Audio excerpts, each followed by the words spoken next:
it's your girl, Ms. Mofilla, and we're inside the maze for another dose of the Critical Breakdown. This is a very, very special episode for me. Listen, I got my new sister. Listen, I just met her, but baby, this is the start of something beautiful. You understand? Oh, Dati-dada, all that good stuff. The one and only Courtney B in the place to be. Say what's up. The Critical Breakdown, what it is, what it do, boo. Hey. I thought she might have slipped into a freestyle real quick. Not yet. Not yet? We just started. We Okay. didn't talk about that. Now listen, I'm so glad to have you here. I feel like it was more than necessary. The moment I met you, shout out to Sheena Collier and the Boston Wild Black. I'm sorry, How to Boston Wild Black Summit. Get it twisted. Don't get it wrong. Get that branding correctly. Okay. Because it connected such powerhouses such as this right now. Yes, ma'am. The moment I experienced your energy, I was like, oh my goodness, I gotta talk to I gotta talk to Courtney. It felt like an instant, I can't even speak, an instant kindred spirit right here. Now, Court, for those who don't know you, if you could run a brief resume of who Courtney B is, my love. Well, Courtney Boston, first of all, thank you for having me. I'm sorry, before you continue, I forgot how to start the show. It's the Critical Breakdown. Let's get straight to it.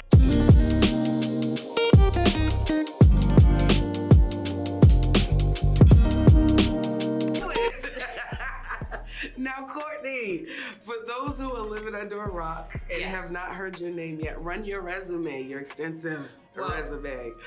Courtney Boston, in essence, I'm a media personality. From time to time, I'm a rapper, I'm an educator, entrepreneur. I'm one of the co-founders of Boston's new premier Black women-led urban media company, Womeninmedia, which stands for Woke Women of Color Media. Yes.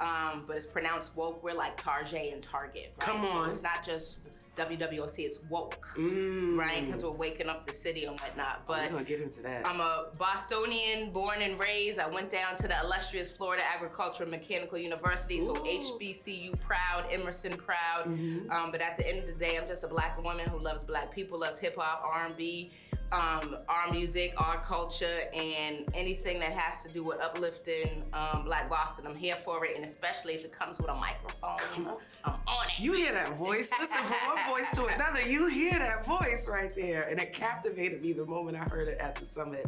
Now tell me your experience. We all know the story of being a woman in a male-dominant media world here in Boston, right? Yep. Tell me about some of the challenges or obstacles you have to face in your journey. Well, I think, sis, that like just even when we think about as a woman, as a Black woman, as Black and brown people in Boston, Boston is very specific. Come on. Right?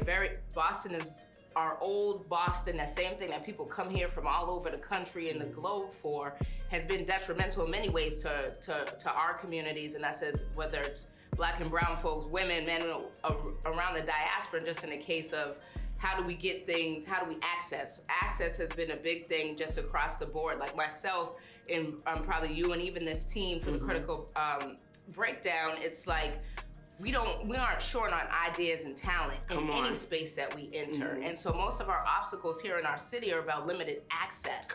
Access and opportunity. So if I would describe, we always say in Boston, oh, why people are like, oh, why you stay? You gotta leave, to make it and whatnot. But I don't necessarily love Boston because of Boston, like what we traditionally think of as Boston. Yeah. But for what we are, this is home, and if we're building like what we're building here, like New York, Atlanta, and everybody else, I'm like, damn, like we could do that here in Boston, right? And so staying here and trying to navigate those spaces. When I've got homies from FAMU and Emerson that I see doing major network television or major network like radio or whatever the case is, or just kicking butt in their spaces. And I'm like, damn, should I stay in Boston? Did I make the right decision? So I said that some of that personal battle, I think, for folks like ourselves and folks that are sitting here building, and even like with Sheena, like we connected on how to Boston Wild Black, and Boston Wild Black, like the nuance of that. And when you sit and think about it, you're like, well, damn.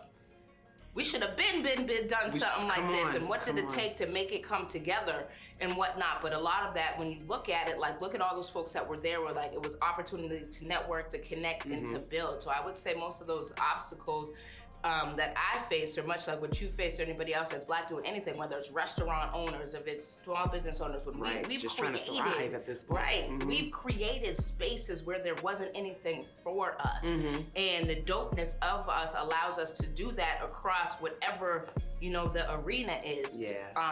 We're just hearing and seeing us in multitudes at the same time, but there's no shortness of what creativity we've had over the course of our lifetimes, our parents' lifetimes, RIP, the late now our ancestor Mel King, but Mel King had visions like this, you know what I'm saying? Our folks before had visions with ILD and the other places for broadcast and the things that we have, even the Banner Now, and even when you look at our Latino brothers and sisters and what they're creating in our Asian communities, like in our pockets, and we're independent as hell. Yes, we are, right? So independent. And so you ask us, like, what are those limitations? A lot of it is access and opportunity, and then of course, freaking dollars and cents. Come on, what really counts at the end of the day, right?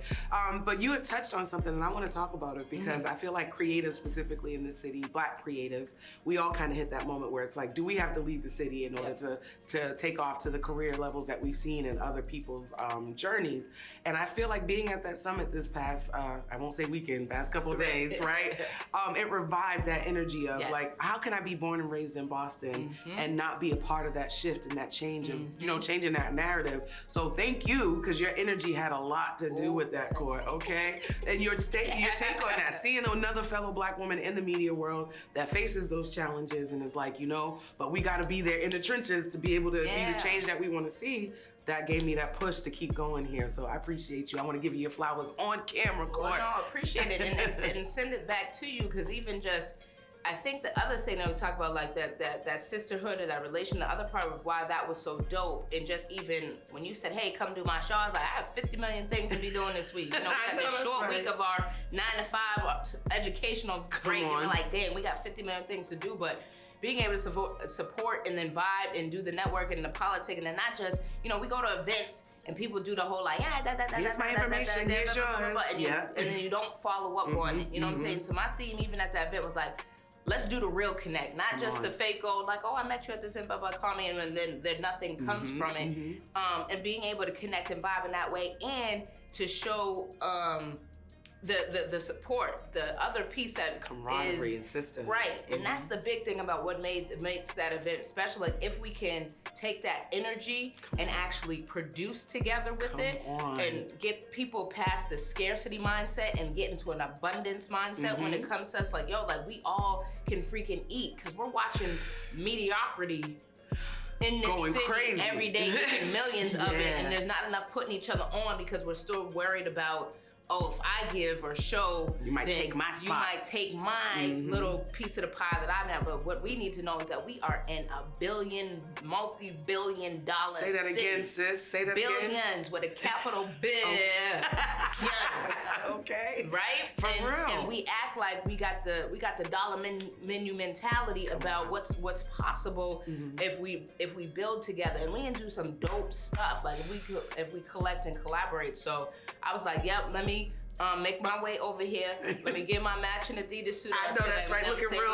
Let me bust out the little cream. Okay, looking real and drippy. Represent Boston real quick. I know that's but wait, right. I'm not supposed to be moving. Let me sit right here. Okay. And she follows directions well, guys.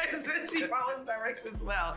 Now listen, let's talk about woke, because I got a brief little snippet of what it is. Yep. But tell me, how did we come to woke? How did we get there? So Womeninmedia Network for me has like been a vision that's been long in the making, like over 10 years, and probably like since I left FAM and then was at Emerson. But I've always had a passion, much like probably like yourself, for media, entertainment, radio, television, and I've worked across a number of stations from FAMU making my way back to Boston and coming home, much like I feel like everybody has the same story, even being in the space with Free, like grew up on 106 in Park, grew up on saying that's who I wanted to be, that's what I wanted to be like, I wanted to feed in, and it's Boston. And so coming home from FAM and wanting to be able to create in spaces that were talking to us was like, where are we doing that? You know what I'm saying? And so just fast forward like years of working at different like ethnic media stations. I was at Touch 106.1 FM when I first came home. I did a short stint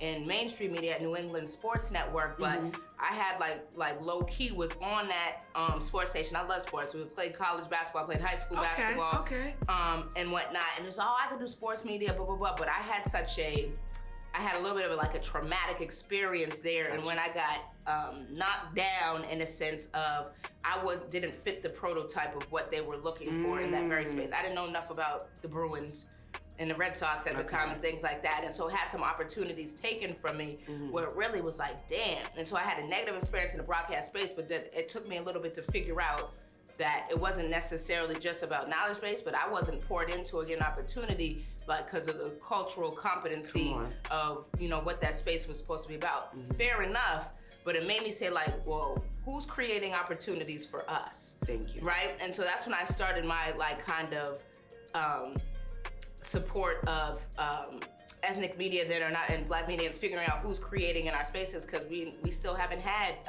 heck, we still got our girl Pebbles holding it down in Romero. And I remember waking up to get your head out of bed, come on, get up and get your body fit. Well, both is on her, and then we're doing the joint, right? And shout out to Pebbles, because Pebbles been holding us down. Yes, she has. Shout out to Pebbles. I love her so much. She's been holding us down in the culture of it, and even freeing everybody that's come and left. It's like, damn, we're doing all this stuff, and we don't have anything. So for to answer your question, because I just went all around the world. I'm okay with that answer. But WWOC has come out of the fact that just working, and even the last few years post George Floyd, all these things that are creating spaces, going virtual, going into this world where we didn't have who was telling our stories here in Boston on the culturally speaking, and then saying, we've been working for guys, my team that I work with, I have a Black woman that I rock with me in radio in those spaces in the last 10 years, DJ T. Lawson. Yes, T. Sandy Robinson, who was 35 years and general sales manager at ILD, and we were at a few different stations together, and then finally just said, in short, this is, our time, we've had a vision on this, why not, do it our way and whatnot. And so being able to impact, not just be Black women led, but really, yes, we're gonna be we're an urban media company, radio, television, all those things, hip hop, R&B, create space, entertainment, but also saying, hey, I wanna have a special lens on businesses, on entities that are lifting the Black and brown woman voice in our community, right? So what are organizations, what are people having that women led, really own that, because when you look at, the most, I always say, are the most impact, my boy Malcolm X said, the most disrespected, the most still comes down to Black women. At the end of the day. And it's story we do so much uplifting and building in this whole freaking country. But when it comes to opportunities for us to be reciprocated in that way, we're not. And and media is such a big, piece of that. Think of the little girls, or even kids in general, your representation that they're seeing is coming from this digital media space. And there's not enough of us there that they have access to telling those stories. Or even look, I keep using my girl Angel Reese from LSU in the Final Four. You know what I'm saying? And how she got demonized, right? And thank God for social media, right? And just the era of technology, because they were able to pull all the little clips and run it back when Caitlyn was sitting there telling people all sorts of cursing words and say, you can fucking lose and shut up. All the things she was saying, but Angel had been the bad guy because she did the same. Just a simple movement of this. And she said the dopest thing, sis, when she said, I don't take the disrespect lightly. When they put her on the platform, there's all women broadcasters, right? Now what you mean? And she said the thing that I said, I rock with her, because she's this wasn't just about me. She's but they was disrespectful to my SEC sisters the game before, when South Carolina and Dawn Staley been talking about how they've been talking about her team the whole time. And so she said this just wasn't about I'm coming for the whole sisterhood. I was this is what she meant. Read between the lines is you disrespected Black women, sis. Exactly. It got them disrespecting Black women. And so this is for all the little girls that look like me. Yeah. But if we didn't have Essence, we don't have BD, we don't have the platforms, and thank God for Black social media, Black Twitter, and everything else. I was lifting her up and saying look at this, and she did this, and blah, blah, blah, and she's been this, then she becomes, they're telling her narrative would have been, painted. And we see that time and time again, even here, in our city. And there's so many women that I could name, and not just even women, but people of color in general. Look how quick we in Boston, you can't get full off the gas by mainstream, right? Because as soon as something happens where you don't fit the freaking thing, then they will bust a freaking hole in that damn balloon they lifted you right up back. on. So we don't build within us and lift us and tell it and make it is. Like, we can't forget about that. So to me, that's the spirit that WOC was built in, and wanting to be able to do that, because media is so important. Yes. You know what I'm saying? Incredibly important. It's incredibly important for education, for information, for entertainment, for just access, opportunity, jobs. So many of our young people are so dope and creative at different things, but today's education doesn't allow for them to find their voices in those things, and the connection points that this platforms allow you to have, and how we can like tap into kids and give, you know, that next generation leadership opportunities in this creative space. 100%. Now I will interject just to say I am grateful that I was given the opportunity through Helen Y. Davis Leadership Academy to kind of bring those two worlds together. Provide that curriculum where I could teach the kids how to create their own platform and figure out what those creative spaces that they're best in and put them to work. I had some cameramen, some editors, some writers. It was a whole team. But it just felt good to be able to share that, because like you said, when we were in school, we had no options. It was kind of like you might have a little tape recorder and you might be able to fake like you got a radio show, but that's about it. You know what I'm saying? So to be able to learn the ins and outs, it's important, and also to be able to see, like you said, the representation of us. Us regular old Black women, okay, who just are living in our greatness and our magic on a daily basis. Over here, this is still very much so regular. Ain't nothing regular though. Ain't nothing regular. I mean, there's nothing regular, but it's okay to be regular. You know what I'm saying? There we go. Basic beauty, no basic beauty, whatever the case. All day long, all of the things. Okay, now listen, Courtney, I could talk to you all day long, but I'm gonna finish up with one final question, and I feel like it's becoming a favorite themed question of mine. Right? Yes. What is it? If there's one thing that you could tell to little Courtney as a little young Black girl who didn't get to see as many of us doing what we do right now, what would you tell her? I would tell her, bump the self-doubt, the naysayers and the haters. You're young, gifted, and Black, and what's in your spirit is what's in your spirit for a reason, and you're supposed to do that right now. Don't wait. Don't take all those left turns, right turns that Del put out there, right? Or that somebody said, oh, you got to do it this way. I was supposed to be up here on the red carpet getting my Grammys and whatnot. Come on. It's never too late, though. So I didn't become a rapper, but... Okay, wait. Right, but, you know, in this broadcast and media space is giving me a different stage and a performance to still get my message across. She got freestyle skills, though. Let's not take that away. About the flow, it's Courtney B and Bo. Hey, you see the bars only just flow out. That's it. Show over. Listen, drop clues, bombs. No, I'm kidding. Hit me. Listen, I can have a ball with you. Stay tuned, because I feel like this ain't gonna be the last of Miss Courtney B. You gonna see around here, okay? I know. We got what's gonna be in the background. Can we have some can we add some What you? She look at her directed. Look at her. Look at producing over here. Look at her. Here, make something come across the bottom. Now let the folks know where they can find you if they're looking for you, Court. Yes, you can find me, of course, at WOC Radio or WWOC Radio across all platforms. Is the brand Her Vision Media. Her Vision CB on IG at WWOC Radio across everything else. www.wwocradio.com. People say that anymore? Triple W? No. I don't know. It's wwocradio.com. Stream and download the app. Do all those things. Courtney B on the MIC. We up out of here. We'll see you next time. It's the critical freaking breakdown. Who needs me? Yeah. Listen, I would end the show right there, but I gotta let you know that you gotta like, follow, and subscribe. Hit that little notification bell down at the bottom so you can keep track of everything we got going on. And make sure you follow me, your girl, Ms. Mo Filla, on everything. MZ. Psych, I'm still not spelling it for y'all. Also, make sure you follow Inside the Maze on Instagram, Facebook, and Twitter. And hit us up. Comment, like, and share on the Instagram and post, and all those other good things too, man. This the Critical Breakdown. Courtney B in the place to be. I can't freestyle, so I'm not gonna try. And Ms. Mo Filla, man. Peace out.